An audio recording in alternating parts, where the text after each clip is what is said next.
วันนี้เรามากันที่ถนนสายเชียงใหม่ลำพูนครับจะไปทางแยกกองทรายนะครับสวัสดีครับ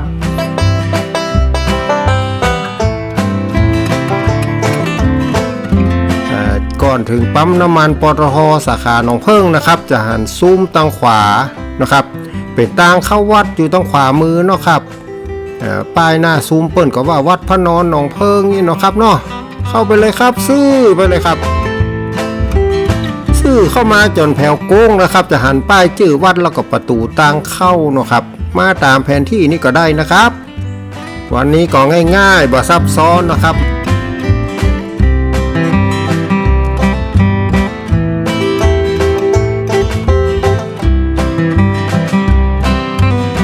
มาถึงตั้งหน้าวัดนี่แล้วนะครับเขาก็จะหันป้ายชื่อวัดพระนอนหนองเพิ่งเนาะครับประตูทางเข้าวัดเปิ้นก็จะมีรูปเพิ่งนะครับสีทองนะครับถืออันดอกบัวกับดอกบัวยืนอยู่ครับไปครับไปกับโกตีโวโกเหมือนเดิมครับลุงตีมาโวเหมือนเดิมเนาะครับไปครับไปกับลุงตีโวครับประตูทางเข้าวัดตังมันออกนี่ก็มันมีซุ้มโขงนะครับมีเป็นเพียงโครงสร้างสำหรับเปิ้นทำซุ้มชั่วคราวอย่างเงี้ยนะครับตามงานตามการพิธีต่างๆอีเนาะเป็นงานปล่อยงานอย่างเพื่อก็ใส่ที่ป้ายหันครับผ่านประตูเข้ามาจะหันอาคารทรงล้านนาหลังคาซ้อนชั้นนะครับรูปทรงดูเพรียวสูงดีนะครับตั้งหน้ามีหูปั้นยักษ์คือกระบองเฝ้าอยู่นะครับทางขวานี่ก็สีแดงครับส่วนทางซ้ายนะก็มีสีเขียวนะครับก็ถ้าจะเป็นท้าวเวสสุวรรณก็ครับน้อเปิ้นก็ว่ากันจะอั้นนะครับเป็นยักษ์ดีเฝ้าวัดนี่นะครับ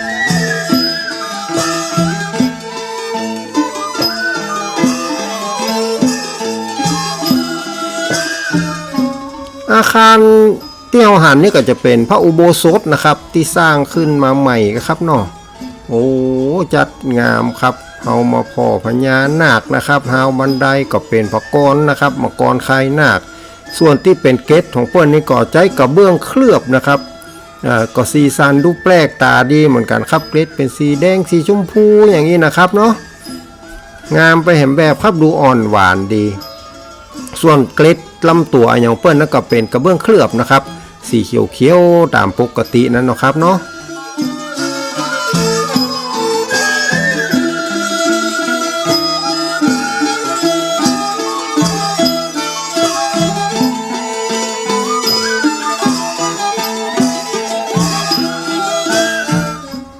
มังกรคายนาคเปิ้ลก็เลยเอาหางขึ้นมาตั้งบนเพนะครับลวดลายตกแต่งส่วนใหญ่นะครับของวัดนี้ก็จะเป็นลายปูนพิมพ์ครับเป็นลายเครือดอกพุตานนะครับแล้วก็ตรงเพดานของเปิ้นก็เป็นบัวสวรรค์พ่องหน้าบันก็มีรูปเทพพนมพ่องนี้นะครับก็เป็นปูนพิมพ์นะครับไม่ใช่ปูนปั้นเนาะส่วนใหญ่ก็จะเป็นปูนพิมพ์นะครับสำหรับของสมัยใหม่นี่นะครับเตียวเข้าไปดูนะครับจะหันว่ากรอบประตูเปิ้นทำเป็นซุ้มตัวเงาแล้วก็พญานาคครับตัวตัดตรงกลางของเปิ้นนี้ก็ทำเป็นรูปธรรมจักรปืนหลังเป็นสีเขียวงามดีครับส่วนบ้านประตูเป็นไม้แกะสลักเป็นรูปเทวดาจีนนะครับถือมีดดาบแบบจีนเลยนะครับยืนอยู่บนหลังหนูถ้าจะเป็นสัตว์ประจำปีเกิดนะครับเนาะเข้ามาทางในโบสถ์ครับผนังหลังหน้าบ้านนี่ตกแต่งเป็นเรื่องราวเกี่ยวกับตอนเปิ้นชนะมารนะครับส่วนผนังด้านอื่นๆนี่จะเป็นเรื่องราวทศชาตินะครับเสาค้านอย่างตกแต่งลวดลายเครือดอกพุตานแบบแต้มทองเอานะครับดูงดงามดีครับกลางผนังนี่ก็จะมีรูปพระพุทธรูปนะครับเป็นสิ่งหนึ่งก็ครับเนาะสีทองเลยครับเป็นองค์ประธานตั้งข้างก็เป็นพระพุทธรูปทรงเครื่องถึงสองข้างเลยนะครับตั้งหลังของพระประธานนี่เปิ้นก็วาดเป็นต้นโพนะครับมีเพิ่งมีดอกเอื้องเพิ่งอะไรอย่างงามครับดูเขียวชะอุ่มดี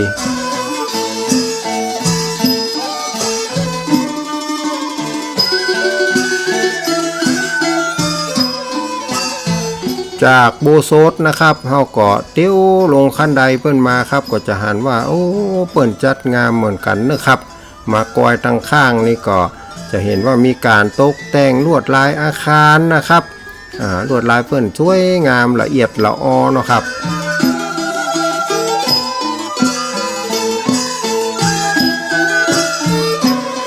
อันกรอบหน้าต่างเพื่อก็ทำเป็นซุ้มนะครับเหมือนกับกรอบประตูนะครับแต่บานหน้าต่างของเพื่อนนี้เป็นไม้แกะสลักเป็นหูเทพาลักษ์นะครับตั้งลุ่มนี่ก็เป็นสัตว์ประจำปีเกิดนะครับ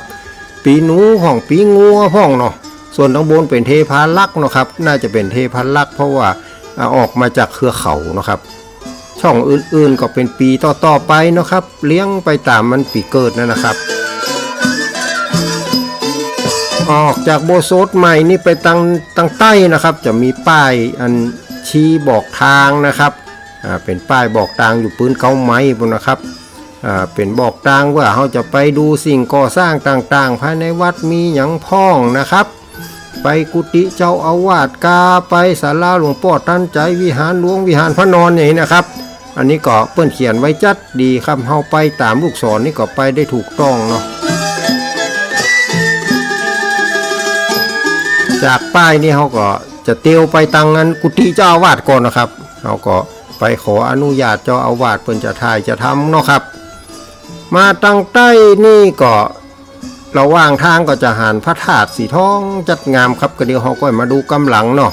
ตอนนี้เขากายเปิ้นไปก่อนไหว้สาพระธาตุไปก่อนกายไปสักหน่อยนะครับ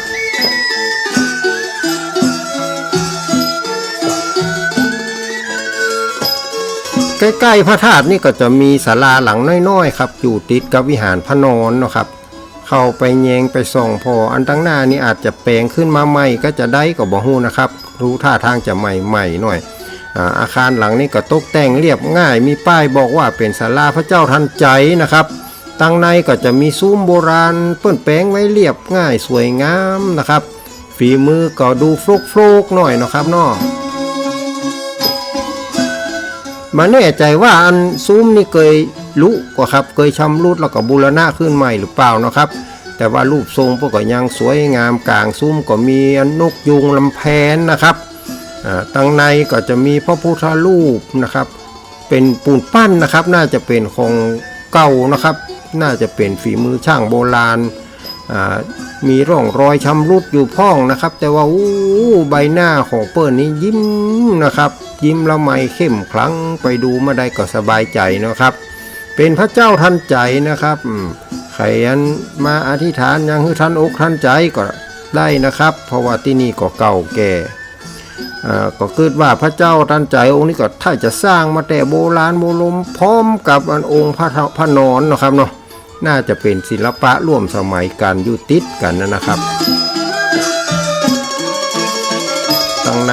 ศาลาเปิ้นก็มีซุ้มมีอันพวงมาลัยอย่างน่าครับแสดงว่าคนเปิ้นก็มาไหว้มาสากันนักเนาะครับออกจากศาลาพระเจ้าทันใจมาตั้งใต้นี่ก็จะเห็นแนวหัวแล้วก็มีสิงกู้นะครับบริเวณนี้ก็จะเป็นเขตสังฆวาสนะครับใครบางคนบ่เคยมาวัดนี่ก็จะไปตั้งใดอย่างนี้นะครับมาตั้งเพศนะครับตั้งใต้นี่เฮามาก้อยสิงคู่บนเสาประตูนี่สิงนี่ก็ถ้าจะของเก่าของโบราณนะครับห่างเปิ้นนี่สีองค์กะเปิ้นนี่จัดงามมันเลิงดีนะครับเหมาะสมส่วนทำลวดลายไว้ก็หมอกปองงามนะครับบ่ได้ยัวเยียปูฟูฟ่องอะไรอย่างล้ำเหลือนะครับหมอกงามนะครับเนาะน่าจะเป็นศิลปะสมัยที่เป็นนั้นล้านนาพม่าอย่างนี้นะครับเปิ้นจะเป็นลักษณะเรียบง่ายนะครับเราก็เตี้ยวเข้าไปทางนี้ครับภายในบริเวณนี้ก็มีกุฏิเจ้าอาวาสนะครับจะมาทำบุญอะไรยังก็มาที่นี่ได้นะครับวันนี้เจ้าอาวาสบ่อยู่ไปกิจนิมนต์นะครับเราก็ดูไปทางวันตกนะครับจะเห็นมีตางเจิญเงาๆอยู่ตรงปูนนะครับไปต่อได้อยู่นอเดี๋ยวเขาเตี้ยวไปครับ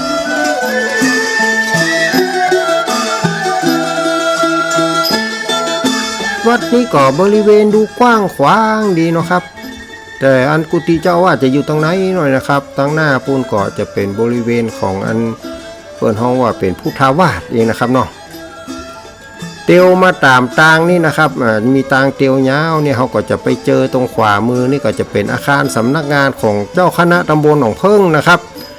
เปิ้นก็มาตั้งอยู่ตรงนี้นะครับเจ้าคณะตำบลหนองเพิ่งจะติดต่อยังก็มาที่นี่ได้นะครับ ส่วนทางซ้ายนี่ก็จะเป็นป้ายกิจกรรมของวัดในตำบลหนองเพิ่งนะครับมีหลายวัดนะครับเราก็นำเสนอไปหลายวัดแล้วครับ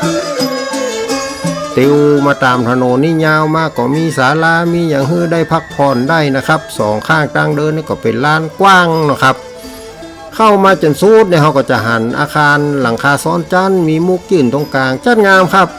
ราวบันไดเพิ่งเกิดเป็นมังกรไข่นาคนะครับเพิ่นได้ชื่อว่าเป็นศาลาบำเพ็ญบุญนะครับจะทำบุญทำอะไรยังมีกิจกรรมก็มาทำที่นี่นะครับติดกันไปทางเหนือพวกก็จะเป็นอาคารเฮียนพระปริยัติธรรมก็ครับเนาะแต่ถ้าจะยังสร้างบ้านแล้วเถอะนะครับใครมีทุนมีร้อนก็เอามาช่วยสมทบทุนสร้างก็ได้นะครับเนาะเตียวย้อนปีกมาครับย้อนปีกมาที่ทำการนะครับแล้วก็เตียว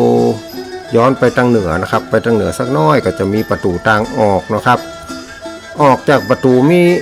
มานะครับทางขวาก็เป็นวิหารพระนอนนะครับส่วนทางซ้ายจะหันแดงๆนี่นะครับก็จะเป็นพิพิธภัณฑ์ชื่อว่าชัยศรีพุทธพิรักษ์อีกครับเนาะผนังตั้งข้างเพื่อนก็มีป้ายสีแดงๆเขียนประวัติของวัดไว้นะครับแต่วันนี้ปิดนะครับสำหรับพิพิธภัณฑ์เลยไม่ได้เข้าดูนะครับดูก็ทางนอกไปนะครับ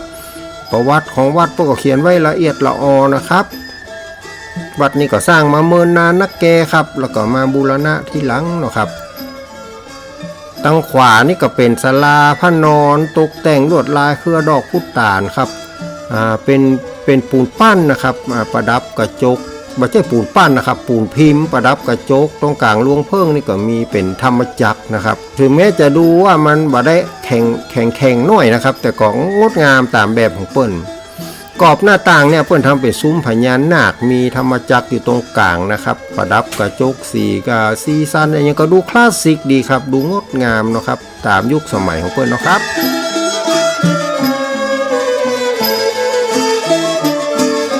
ครับจะมีธรรมจักรอยู่ระหว่างซุ้มที่น่าสนใจแหมย่างก็คือประตูบานหน้าต่างประตูพวกนี้ครับเป็นไม้ปิดทองนะครับแบบแต้มคำรูปเทวดานะครับนี่โดนแดดโดนฝนกัดเซาะไปเมินเนี่ยมันจะกลายเป็นร่องลึกเข้าไปดูมันก็เข้มขังดีนะครับดูมันเก่าดูมีพลังอะไรแปลกๆนะครับอันนี้บ่ได้แกะไปนะครับธรรมชาติช่วยแกะนะครับแสงแดดพ่องน้ำพ่องนะครับส่วนทางเหนือของวิหารพระนอนนี่ก็จะเป็นวิหารหลวงนะครับลวดลายซุ้มหน้าต่างแล้วก็บานหน้าต่างเปิ้นจัดงามนะครับเป็นลายแห่งยุคสมัยหนึ่งนะครับ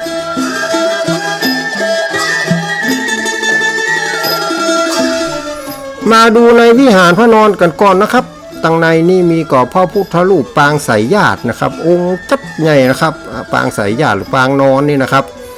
แล้วก็กลุ่มพระพุทธรูปประจำวันเกิดที่เปิ้นเตรียมไว้ให้ใครจะมาทำบุญทำทานอย่างก็ได้นะครับมีรูปปั้นครูบาศรีวิจัยยืนกำพัดใบตาลนะครับแล้วก็มีไม้เท้าอยู่ตรงปลายพระบาทนะครับปลายพระบาทของพระนอนนะครับเสาแถวนี้ก็จะเป็นเสากลมนะครับบริเวณฝ่าพระบาททั้งสองข้างนี่ก็มีลวดลายสัตว์ประจำปีเกิดแล้วก็ชาติภพต่างๆนะครับซึ่งอันนี้ก็อาจจะหมายถึงว่าพระพุทธเจ้าเพิ่นอยู่เหนือสิ่งเหล่านี้แล้วนะครับอยู่เหนือชาติภพอยู่เหนือ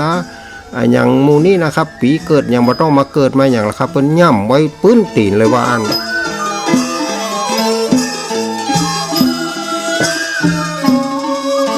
ตัดนี่นะครับตัดพระบาทเพื่อนนี่ก็จะมีลวดลายพญานาคนะครับต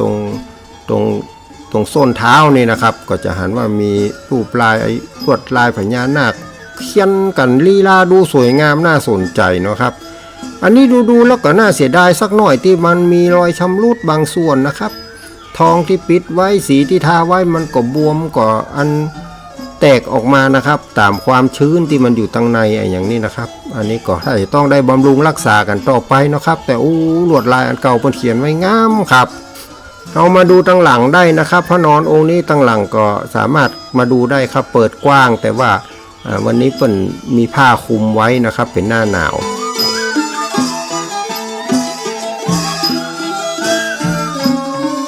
มีรูปปั้นของเกจิอาจารย์หลายท่านนะครับที่เปิดมาไว้ที่นี่แต่มันมี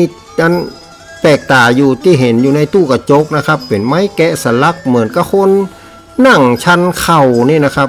ผมก็บอกว่าเป็นรูปแกะสลักของไผอย่างไรนะครับเพื่อนบ่ได้มีประวัติติดไว้เนาะแต่ก็ท่าทางจากเก่านักแกนะครับเป็นของเก่านักแกเหมือนคนนั่งนี่นะครับบอกว่าเป็นไผนะครับแต่จะได้ก็ไหว้สาไว้ก่อนนะครับเป็นของเก่าของเกียเนาะ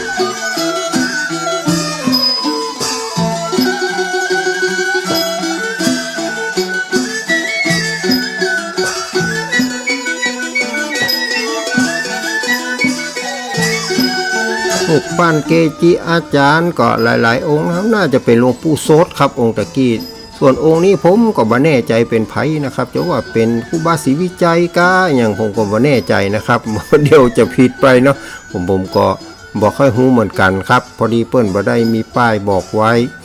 ส่วนตั้งด้านหน้าพระนอนองค์ใหญ่นี่นะครับมีพระนอนองค์น้อยๆตั้งอยู่นะครับบริเวณองค์พระเนี่ยโอ้ก็มีคนมาปิดคำจนเหลืองอารามเลยเนาะครับปิดองค์ใหญ่บ่ได้ก็มาปิดองค์น้อยกันอันนี้ก็น่าจะเป็นแบบจำลองเพื่อนก็ยังไงผมก็ไม่แน่ใจนะครับแต่หลายๆที่ก็มักจะมีองค์น้อยไว้ตั้งหน้าเองนะครับเอาไว้ให้คนปิดทองก็จะได้มหูเนาะก็น่าจะเป็นของเก่าของเกี้ยวเหมือนกันครับองค์พระนอนองค์ใหญ่นี่ก็มีขนาดใหญ่แต้ๆนะครับช่วงหน้าหนาวนี่ก็มีผ้าเพื่อนเอามาห่มไว้นะครับเลยบ่ได้หันลวดหันลายที่ลำตัวที่ผ้าอย่างเพื่อนนะครับก็ได้ดูนิดๆหน่อยๆที่เลยออกมานะครับแต่ส่วนใบหน้าของเปิ้ลนี่งดงามขนาดครับสำหรับพระนอนองค์นี้นะครับมีรอยยิ้มละไมมีความสุขตลอดถึงแม้ว่าสายตาจะดูอย่างไรดูแบบตรงๆนี่นะครับบริเวณหมอนนูนนี่ก็ประดับกระจกสีลวดลายดาวนะครับขนาดต่างๆส่วนพระเนตรนี่ก็อย่างที่ว่าไปตะกี้นะครับดูสงบนิ่งแล้วก็เป็นสุขนะครับปากเปิ้นก็ยิ้มน้อยๆมีความสุขโครงสร้างอาคารโดยรวมตกแต่งด้วยลวดลายแบบแต้มขำนะครับก็แต่งจนแพรวๆเลยที่น่าสังเกตอย่างคือบริเวณหน้าด้านหน้าใกล้กับประตูนี่ครับมีพญายักษ์อยู่2 ตนครับถือกระบองกำกระบองนั่งเฝ้าอยู่นะครับท่าทางจะเป็นยักษ์ใจดีสำหรับอันตนนี้นะครับเพราะว่าไปดูใกล้ๆจะเห็นว่าเปิ้นยิ้มนะครับเนาะถึงแม้จะเป็นยักษ์ก็ยิ้มนะครับส่วนแฮมโตนนึงก็นั่งไปตังวันตกนะครับโตนตะกี้นั่งวันออกนะครับโตนนี้ถึงแม้ว่าจะบ่ยิ้มนะครับแปลงหน้าซื่อสักน้อยนะแต่ก็ดูบ่ดุร้ายนะครับดูแล้วบ่ค่อยดุร้ายเท่าใดก็เป็นธรรมเนียมก็ครับนอตีมักจะมีการจัดสร้างผู้เฝ้ารักษาศาสนสมบัติที่สำคัญไว้นะครับอันไหนที่มันสำคัญก็มียักษ์มีอย่างเฝ้าไว้นะครับเปิ้นก็ได้ช่วยเฝ้าช่วยรักษาไว้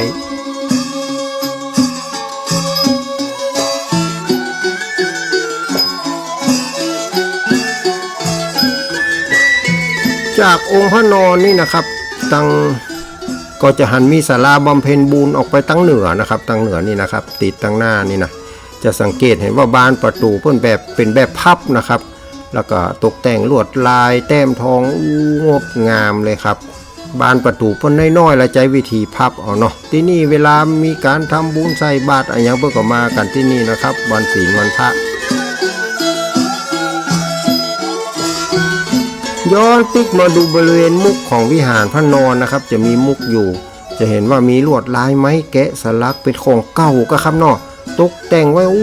งดงามเลยครับลวดลายของเปิ้นนี่นะเปิ้นแปลงไว้ละเอียดละออตั้งนอกนี่บางงามแล้วนะครับเข้าไปดูตั้งในนะครับย้อนปิ๊กไปแหมกำเนาะโป๊ะสมงามเลยตั้งนอกก็ครับ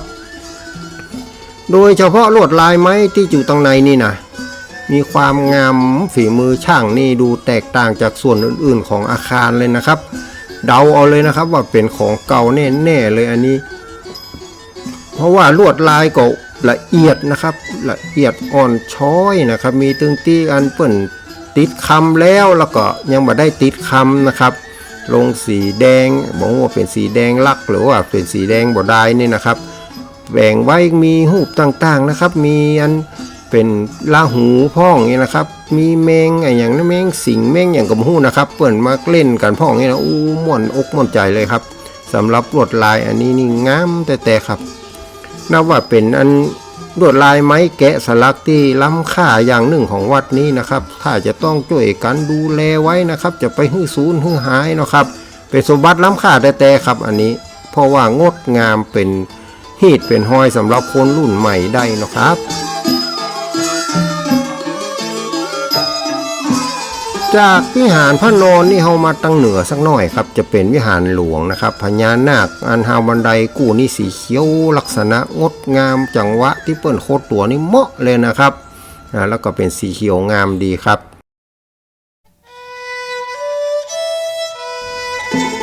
วิหารนี่ก็หันหน้าไปทางวันออกนะครับหน้าบันตกแต่งลวดลายไม้แกะสลักนี่ก็ถ้าคิดว่าถ้าจะร่วมสมัยกับมุกวิหารพระนอนเนี่ยนะครับเนาะจะเห็นว่าลวดลายที่เปิ้นใจเนี่ยเป็นลายอ่อนช้อยนะครับแล้วก็อันเป็นลายที่บ่ได้เลี่ยมได้แหลมเนาะเห็นรูปแบบของลวดลายนะครับมีจังหวะการจัดวางลวดลายฝีมือการแกะสลักอันอย่างมูนี้นะครับมีความประณีตนะครับประณีตสวยงามอย่างยิ่งว่าอันเดอะเสาะหาที่จะงามอย่างอี้นี่มันหมอกงามคลาสสิกนะครับบ่ใช่ว่างามเวอร์บ่ใช่ว่างามน้อยนะครับงามหมอกจับเนี่ยผมว่ามันคลาสสิกประมาณอย่างอันวันนี้ประตูวิหารปิดนะครับเสียดายครับพอดีตัวเจ้าก็ไปนิมนต์ทางนอกครับก็เลยบ่ได้เข้าไปดูทางในนะครับแล้วก็ได้กันแยงผ่านอันตะแกรงบนไปนะครับก็หันสักเล็กสักน้อยก็งามอยู่นะครับทางในแล้วก็น่าจะอยู่ระหว่างปรับปรุงก็ครับเนาะกำลังปรับปรุงทำความสะอาดอย่างอยู่ก็บ่ได้เข้าไปกอยนะครับเสียดายเหมือนกันใครมีเวลาว่างได้กายไปวันศีลวันพระก็ไปกอยได้นะครับในวิหารเตียวจากวิหารเตียวย้อนมาทางวันออกครับผ่านโบสถ์เก่าที่อันจัดงามครับโบสถ์เก่ามันอยู่ซ้ายมือนี่นะครับแต่ว่าเราจะกายไปก่อนนะครับขอไปดูอันพระธาตุกันก่อนเนาะตะกี้กายพระธาตุเจ้าไปคราวนี้ปิกมาดูบารมีพระธาตุเจ้าเพิ่นก่อนเนาะครับองค์พระธาตุเพิ่นก็เป็นทรงระฆังคว่ำครับมีป้องชนะยอดปลีอย่างครบนะครับตั้งบนเถามาลัยเป็นบ่วงหงายเนาะครับเถามาลัยเพิ่นส่วนอันตั้งบนฐานย่อมุมแห่งกรรมนะครับตั้งลุ่มก็เป็นฐานเคียงเนาะตึงมดตึงมัวนี่บ่มีรั้ว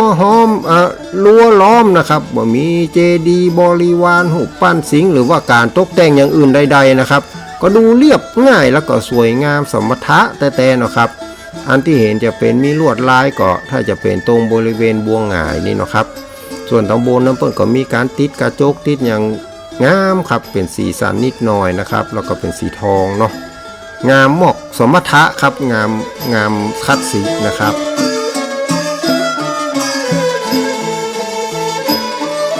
ปีกมาดูโบสถ์นะครับที่เฮากายเปิ้นไปตะกี้นะครับอันนี้เป็นโบสถ์เก่านะครับรูปทรงก็เรียบง่ายการตกแต่งตั้งหน้านี่คาดว่าน่าจะได้รับอิทธิพลแบบพม่าล้านนาในสมัยนั้นนะครับที่มีพม่าเข้ามายึดครองเขาได้จัดเมินนะครับเขาก็เอาศิลปะเพิ่นมาพ่องโดยเฉพาะสิงห์นะครับจัดงามครับสิงห์เปิ้นนี่สีองค์กะงดงามนะครับ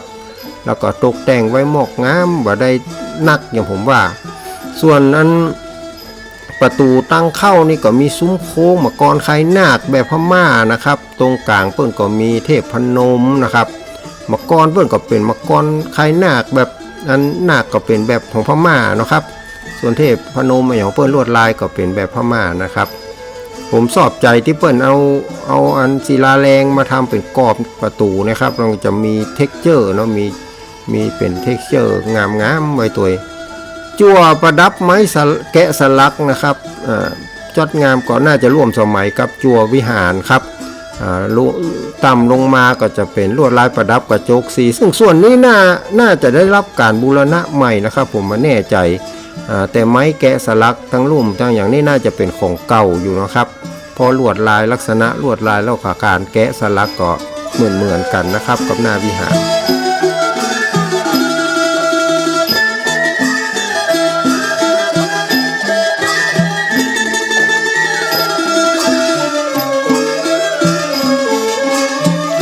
อุโบสถหลังนี้หลังเดิมนี่นะครับคงได้รับการบูรณะมาพอสมควรนะครับแต่ก็คงความงดงามไว้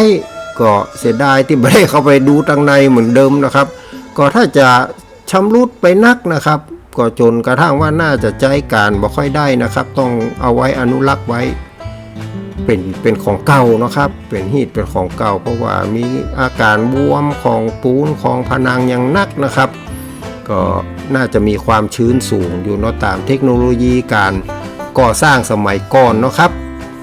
ก็คงใจอิดใจอย่างซึ่งมันดูดความชื้นได้ดีจนเปิ้นต้องไปแปลงเนี่ยครับเป็นนั่นโบสถ์หลังใหม่นะครับที่โบสถ์หลังใหม่นี่นะครับแล้วก็มีป้ายที่น่าสนใจนะครับคนสมัยนี้ต้องอ่านกันนักๆนะครับนอกจากนั้นก็จะมีรูปปั้นนะครับเป็นรูปปั้นของสัตว์ประจำปีเกิดนะครับแมงประจำปีเกิดมีตึงจ้างตึงหนูอย่างนี้นะครับปีตึงงัวตึงอย่างเลี้ยงไปแถวตั้งข้างหัวโบสถ์ด้านนี้จนปุ้นนะสุดท้ายก็จะเป็นปีหมูนะครับหรือว่าปีกุนชอนนะครับตั้งต้นเป็นนั้นกุนชอนจ้าง อันตั้งท้ายเป็นกุนหมูนะครับเนาะก็แล้วแต่จะเลือกเอาอันใดครับตั้งเหนือของวัดนี่จะเป็นบริเวณของโรงเรียนวัดพระนอนหนองพึ่งนะครับก็เป็นโรงเรียนเก่าแก่นะครับหลายคนอาจจะเป็นศิษย์เก่าที่นี่นะครับยาวไปตามแนวหัวบริเวณตั้งเหนือนี่นะครับซึ่งตั้งนี้ก็จะมีถนนเขาเตียวไปทางหน้าวัดได้นะครับเวลาจะเตียวไปก็กายอันโบสถ์ใหม่เนาะโบสถ์ใหม่เพื่อนก็งามครับ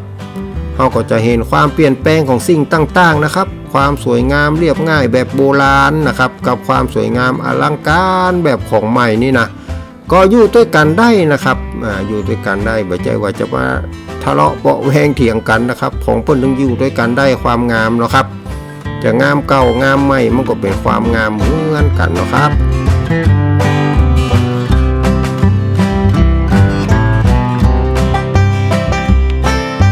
รูปแบบภายนอกอาจจะเปลี่ยนแปลงไปตามกาลเวลาเนาะครับแต่สิ่งที่อยู่ภายในคือความศรัทธาในกุศลกรรมนั้นคาดว่ายังคงเหมือนเดิมเนาะครับเหมือนเพิ่งติขยันหมั่นทำกินนะครับผู้ใฝ่ในความสุขก็ขยันหาธรรมะนะครับเพื่อความสุขของตนเนาะครับวันนี้ขอทุกท่านมีความสุขสวัสดีครับจากหลวงตีโวครับ